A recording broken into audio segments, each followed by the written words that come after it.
இனியோட ப்ளாகில் நம்ம கில்லி பிரியாணி தான் சேர்ப்போம். இது கில்லி பிரியாணியில் கீலி பிரியாணி. இதுக்கு கீலி பிரியாணி பேர் வந்துச்சுன்னு சொல்லிட்டு நான் வீடியோ நடுவில் சொல்கிறேன். அதுக்கு முன்னாடி உங்களுக்கு தெரிஞ்சிச்சுன்னா நீங்கள் கீழே கமெண்ட் பண்ணுங்கள். மோஸ்ட்டாக இது மட்டனில் செய்வாங்க, நான் சிக்கனில் செய்கிறேன். சிக்கனை மேரினேஷன் பண்ணி வச்சிடலாம்.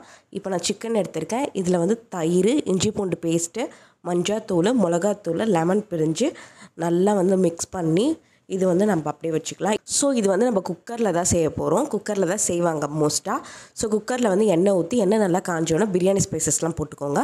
பச்சை மிளகாய் போட்டு நல்லா வதக்கிட்டு வெங்காயம் போட்டுக்கோங்க.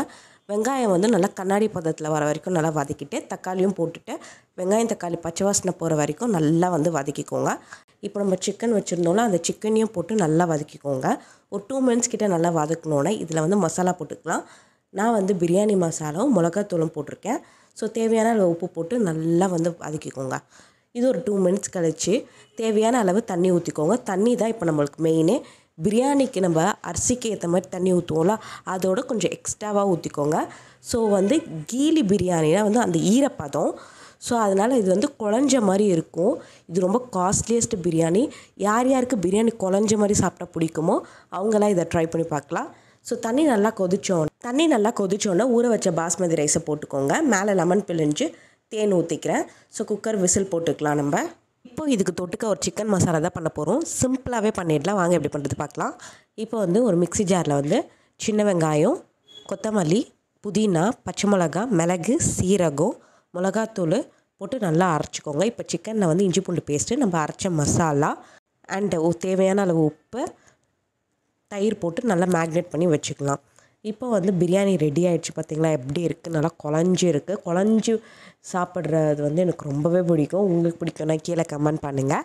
ஸோ இப்போ சிக்கனை நம்ம செஞ்சிடலாம். இப்போ எண்ணெய் ஊற்றி எண்ணெய் நல்லா காஞ்சோன்னு நம்ம இந்த சிக்கனை போட்டுக்கலாம். வேறு எந்தமே நம்ம ஆட் பண்ணல. இந்த சிக்கனை மேக்னேட் பண்ண சிக்கனை மட்டும் போட்டுட்டு இது ஒரு 3 மினிட்ஸ் நல்லா வேகணும். இப்போ நான் பிரியாணிக்கு சைட் டிஷ்ஷாக முட்டை அவிச்சு வச்சுருக்கேன். அண்ட் தயிர் பச்சடியும் ரெடி பண்ணி வச்சுருக்கேன். ஒரு 3 மினிட்ஸ் கழிச்சு இந்த சிக்கனை அப்படியே நம்ம திருப்பி போட்டுக்கலாம். ஒரு 3 மினிட்ஸை பார்த்திங்களா. இப்போ சிக்கன் நான் கட் பண்ணால் அப்படியே உடையணும். சூப்பராக சிக்கன் மசாலா ரெடி ஆகிடுச்சு.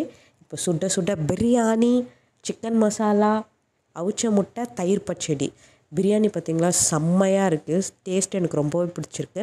அதில் இருக்க பீஸ்லாம் நம்மளுக்கு நல்லாவே வெந்திருக்கு. ஏன்னா நம்ம குக்கரில் வச்சதுனால சூப்பராக வெந்துருந்துச்சு. இந்த சிக்கன் மசாலாவும் செம்மையாக சிக்கன்லாம் வெந்திருக்கு.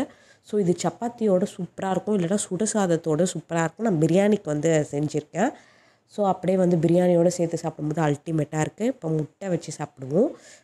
முட்டை வச்சு பிரியாணியோட சாப்பிட்டாச்சு, தயிர் பச்சடி வச்சு சாப்பிட்டாச்சு. இப்போ எல்லாத்தையும் மிக்ஸ் பண்ணி சாப்பிட போகிறோம். ஸோ எல்லோரும் கொஞ்சமாக வச்சு அப்படி சாப்பிட்றது உங்களுக்கு பிடிக்கும்னா கீழே கமெண்ட் பண்ணுங்கள். சூப்பரான கீலி பிரியாணி ரெடி. நீங்கள் ஆல்ரெடி ட்ரை பண்ணியிருந்தீங்கன்னா கீழே கமெண்ட் பண்ணுங்கள். இதை ட்ரை பண்ணிட்டு எப்படி இருக்குன்னு கீழே கமெண்ட் பண்ணுங்கள். நான் மொத்தமாக எத்தனை கமெண்ட் பண்ணுங்கன்னு சொன்னேன்னா அதையும் கமெண்ட் பண்ணுங்கள். சேனலை சப்ஸ்கிரைப் பண்ணி லைக் பண்ணுங்கள். வச்ச பாய்.